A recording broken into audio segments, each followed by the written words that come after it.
অবৈধ বালি পাচার ও বেআইনি বালি মজুতের বিরুদ্ধে কড়া অবস্থান নিয়েছে ঝাড়গ্রাম জেলা পুলিশ।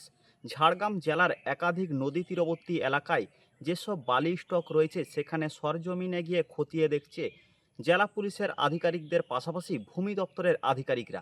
ঝাড়গ্রাম জেলার লালগড়ে থাকা কংসাবতী নদী তীরবর্তী এলাকার সিজুয়া, বাঁদরবনি, দামরো সহ একাধিক নদী ঘাটে যে বালি স্টক রয়েছে সেখানে সরজমিনে খতিয়ে দেখছে পুলিশ প্রশাসনের আধিকারিকরা। মূলত অবৈধ বালি পাচার রোধ করতে পুলিশের এই অভিযান।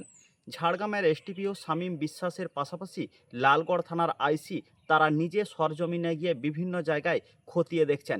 পাশাপাশি ওভারলোড বালি পাচার রুখতেও বিভিন্ন রাজ্য সড়কে পুলিশের পক্ষ থেকে চলছে জোর কদমে কড়া নাকা চেকিং। সেখানেই দেখা হচ্ছে সেই বালি তোলার যে পারমিশন বা সিও, সেই সিও বা বৈধ কাগজপত্র রয়েছে কিনা, কোথাও ওভারলোড বালি রয়েছে কিনা তা পুরো খতিয়ে দেখছেন পুলিশের আধিকারিকরা।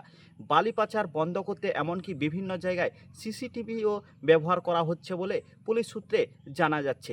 এর পাশাপাশি গোপীবল্লভপুর ১ নম্বর ব্লকের ৭টি বালি স্টক ঘাটেও ইতিমধ্যে পুলিশের আধিকারিকরা তারা গিয়ে সরজমিনে খতিয়ে দেখেছেন। গোপীবল্লভপুরের এসটিপিও এবং গোপীবল্লভপুর থানার আইসি তারা নিজেরা গিয়ে সঙ্গে ভূমি দপ্তরের আধিকারিকদেরকে নিয়ে বিভিন্ন বালিঘাট স্টক পরিদর্শন করেছেন।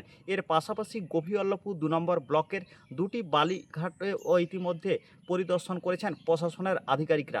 মূলত অবৈধভাবে বালি পাচার রুখতে প্রশাসন কড়া নজরদারি চালাচ্ছে ঝাড়গ্রাম জেলা জুড়ে। বৃষ্টির মরশুমে যেহেতু নদী থেকে বালি তোলা বন্ধ, তাই ইতিমধ্যে বালির স্টক শুরু হয়েছে।